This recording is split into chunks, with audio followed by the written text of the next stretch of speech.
We have been living in our self-built, completely off-the-grid home for over a year now. In this video, we'll be showing an update on the concrete countertops, earthen floors, and show some of our yearly maintenance projects. And if you stick around to the end, we'll be doing a quick tour of the house while we discuss how the passive solar design is performing. It's been about a year since we poured our concrete countertops. We used the Quikrete countertop mix, and we poured it in place using the aluminum rails as forms. After about 24 hours, we wet sanded the surface, and then once the surface was fully cured, we used an oil stoning technique to further refine the finish. Once the tung oil had fully cured, we applied a layer of Carbuna-based wax to further protect the surface.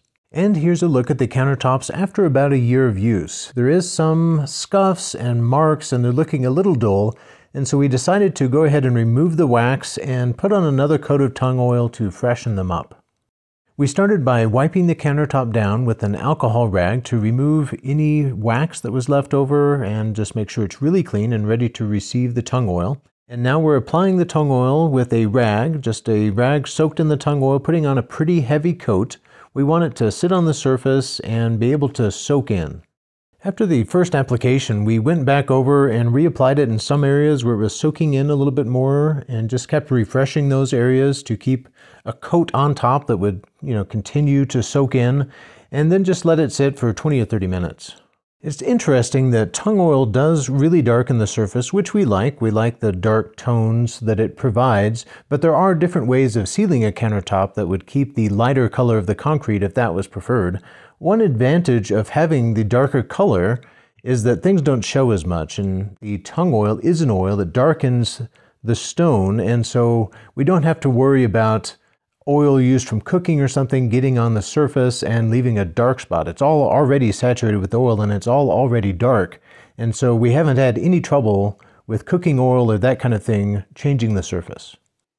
One thing we are more careful about is water. I wouldn't say that we baby the countertops, but we do take care to avoid water standing on the surface for long periods of time. We try to wipe water up, and we do use coasters under glasses that could sweat to prevent that water ring. We do have one ring on the countertop, and it's from sitting out cold jars of kefir that were sweating as they warmed on the countertop and was there for a day or so, and so it sat in that pool of water and caused a ring. So now we use coasters, and that seems to have solved the problem. Some people have been concerned that the aluminum edging would separate from the concrete of the countertop and we'd have a crack there that would be ugly and get filled with gunk. And so far that has not happened. It stayed perfectly sealed, there's no gap, and so that has worked out really well. Some were also concerned that the aluminum would be too soft and that it would dent and scratch badly, and that also hasn't been a problem. The edge still looks nice and crisp and clean. After applying this maintenance coat of tung oil, it has really freshened up the countertops. It's covered up some of the scratches. It looks a lot better. That ring is still a little bit visible, but it's much improved. We have seen some very minor cracking develop. We have some extremely fine cracks that don't even go all the way across the surface. And honestly, you can't see them unless you get the light on them just right. So there has been a little bit of cracking, but it's very minimal. Here's a look at the refinished countertop. After the tung oil had dried, we reapplied the wax, and that left a nice uniform satin finish. We love the color variation that you can see in the countertop, and that's caused by the stoning that we did, which revealed some of the aggregate, and then the application of that tung oil darkened the surface, but not uniformly. It kind of took differently in different areas depending on the type of aggregate in that area, and so it leaves this really cool mottled finish. We plan to repeat this maintenance process as needed, probably every 2 to 5 years.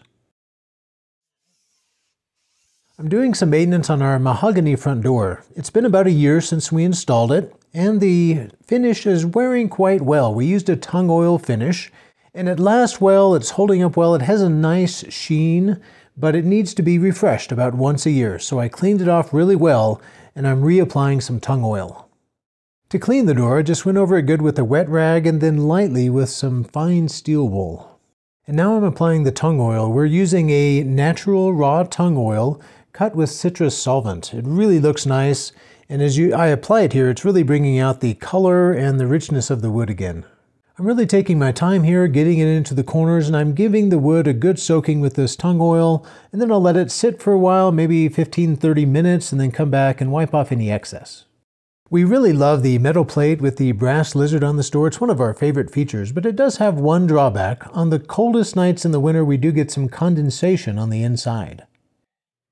This plain metal panel on the inside of the door looks a little unfinished. It looks like the door's missing something, and we had a suggestion from a viewer to create a mahogany panel to cover it with, and so that's what we're going to do. And I plan to carve an outline of a lizard, kind of matching the lizard on the other side, into it. I already had a piece of African mahogany laying around that I could use for this, so I cut it to the right thickness, and now I'm planing some detail on the edges to make it kind of match the other panels in the door. I couldn't make an exact match.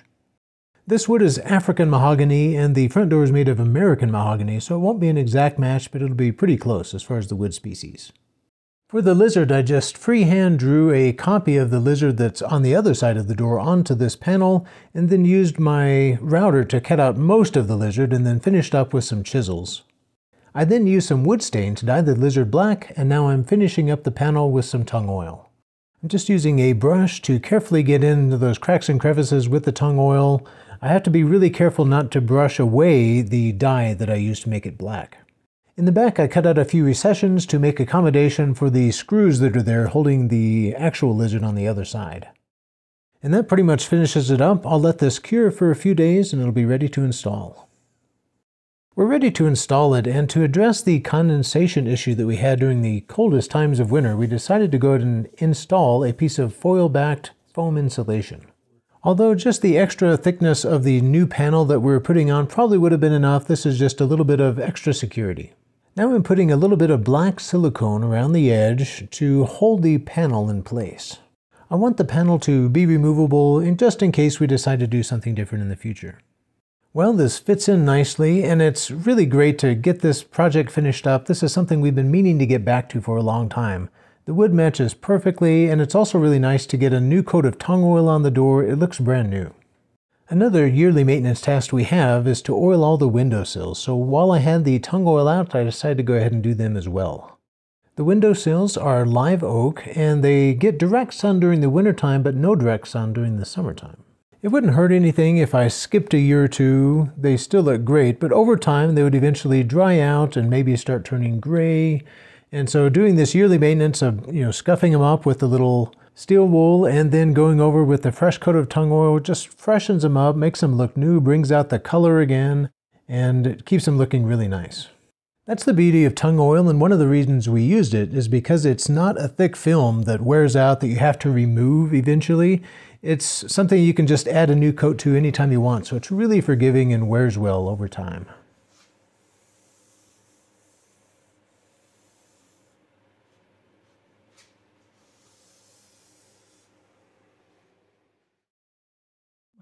It's been about 1.5 years since we installed our earthen floors, so here's an update on how they are looking and some repairs and maintenance we have done. We have a playlist showing the whole process, so if you have any questions, be sure to check that out. The main area that has needed some work is the transition from the earthen floor to the concrete. Along this seam is where we have seen the most shrinkage. I have attempted to fill in this crack several times. The first time I used more of a coarse sand and just got as much as I could to go down into the crack. Now I have learned that it's easier to go ahead and clean the crack out and use a finer sand, and that way I can get the sand to sift all the way down to the bottom and completely fill the crack in. So I'm using a screwdriver and some other tools to clean the crack out, and then I'm dumping this fine sifted sand into the crack and getting it to completely fill in the area so that it'll stabilize the crack. Then I would walk along the crack to try to get the sand to settle as deeply into the crack as possible, give it some more time, add some more sand, until finally the cracks seem to be filled in. There was also some shrinkage in some other areas, so I tried to fill in some of those cracks as I was at it. Those cracks do not require nearly as much dirt, and of course I'm not cleaning them out. So that's pretty much the process, just filling in the cracks with fine sand. I may eventually experiment with some other materials. I think the first time I used more just like sifted dirt. I found that the sifted dirt was harder to sweep up. It made more of a mess and it was more likely to go airborne. So that's why I prefer using the sand. I then did some cleanup and then I sealed the seam with some liquid wax. I poured the wax along the seam and used a small paintbrush to even it out and make sure that it was all filled in. And then I let that dry for a few hours, and then I went back and did it again to make sure it was fully sealed. There were some scuffs under our recliners, so I used a rag soaked in tung oil to clean up those marks. I'm sifting the sand through a very fine screen. I wanted a really fine sand that could make its way down to the bottom of these smaller cracks and help fill them in and stabilize them. This is a new crack we had open up close to our office area, so I'm just getting it filled in so that the edges don't break off when we step on it. I repeat this process many times until the crack is completely filled in. I'm sealing the crack with tung oil, and then I will blend in the edges with a brush and a rag. We originally sealed the floors with linseed oil, but we're doing the maintenance with tung oil. Linseed oil is an inexpensive option, and it works great, but it does put off some VOCs. When we originally did the house, we could wear masks, and we weren't living in here, and so the VOCs weren't a problem. But now that we're living in the house, we want to minimize the fumes, and so that's why we're using tung oil. While the tung oil is still wet, I'm sweeping some sand into the crack to make sure it's completely filled in. We've tried using those hard plastic chair mats to protect our floors from the rollers on the bottom of our office chairs, but we found that they didn't work very well. The plastic prevents the floors from breathing, and we developed some mold spots on the underneath of the plastic, so we have removed those, and now we're using breathable rugs instead. So here's a look at our earthen floors after a year of use. To me, they don't look very much different than they did when we first moved into the house. They don't show a lot of wear. We did have some cracks open up, which April has filled in and repaired, but other than that, they look quite good. We haven't had much trouble with scratching or scuffing, but I could definitely see how a dog's claws could possibly scratch the surface, so it wouldn't be ideal for pets. This type of floor does require some yearly maintenance, but we really like the look and feel. As far as daily care, we just vacuum every other day or so. We really haven't needed to mop the entire floor yet. It just hasn't got that dirty. The floor in the master bedroom is different because we added a little cement to the mix. It's a little harder, has a little different tone, which we really like. However, it has cracked a little bit worse than in the rest of the house and fairly severely around the door entranceways to the room.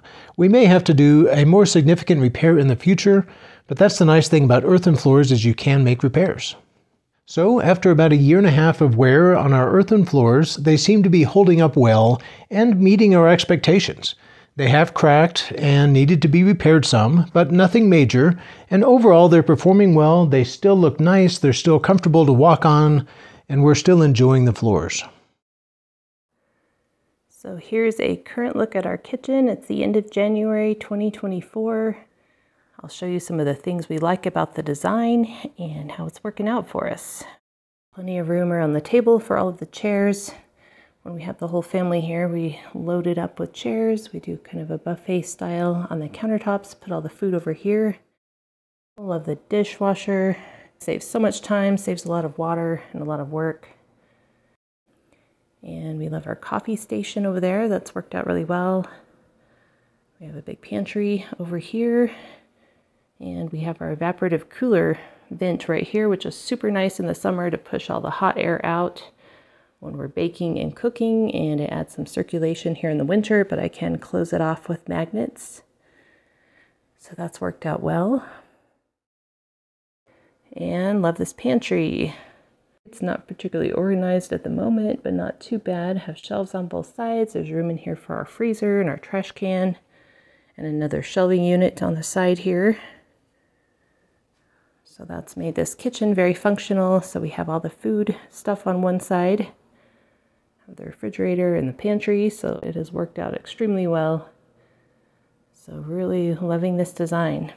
I'll show you something Red did here. We have child locks on the drawers with the granddaughters over here. Here's our spice drawer. So enjoying that.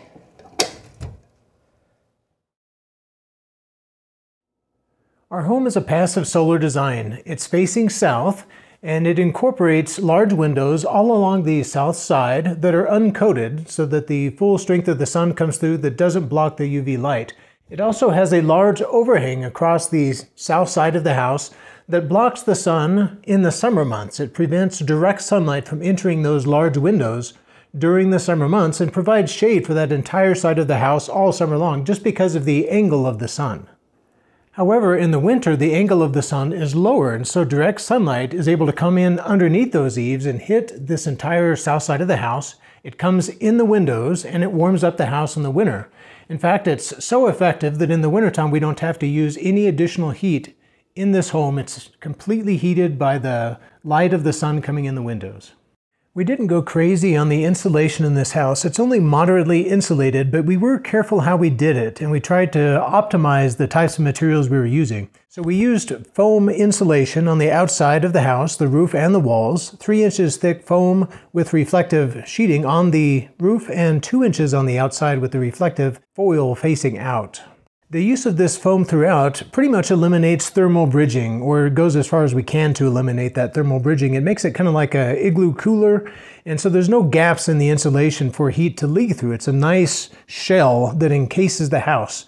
And inside the framed walls, we have fiberglass insulation, R13 in the walls and R30 in the ceiling. So when you add up the numbers, they're not that impressive, but the way we've done it with those 2 types of insulation and the elimination of the thermal bridging, it's been very effective. The last piece of the puzzle when it comes to regulating temperature in this house is all the thermal mass. We put insulation under the floors, and we have concrete and earthen floors, and because that insulation is under there, it keeps the heat from going through, and so the floors act as thermal mass. We also have a couple thermal mass walls that we built in, which are these 2 concrete walls that are on either side of our living area. All of that thermal mass soaks up the heat during the day and slowly releases it during the night, and so it has the effect of regulating temperatures. All of this is added up to a house that doesn't need any additional heat during the wintertime, which is really amazing because it does get fairly cold here. So to give you examples of the way the house has performed so far this winter, we've been tracking it through December and January, so the 2 coldest months of this year, and we've seen a low temperature outside of 10 degrees. That's as cold as it's got outside. The coldest it's got on the inside is 62 degrees. So that's a 52 degrees difference without any additional heat source. As far as the summertime temperatures, it still does pretty well. It struggles a little bit more in the summer than in the winter. However, last year we were able to get by with just an evaporative cooler. An evaporative cooler uses very little electricity compared to an air conditioner, and that was all the cooling we needed last year to keep the house fairly comfortable. We may eventually install an air conditioning unit, but we'll see. During our summers, which are pretty hot here, we average temperatures in the high 90s to the low 100s. Thank you so much for following us on our journey so far. We won't be putting out as much content in the near future, but we do have some projects in the shop that we'll be showing you soon. Once again, thank you for watching, and don't forget to like and subscribe.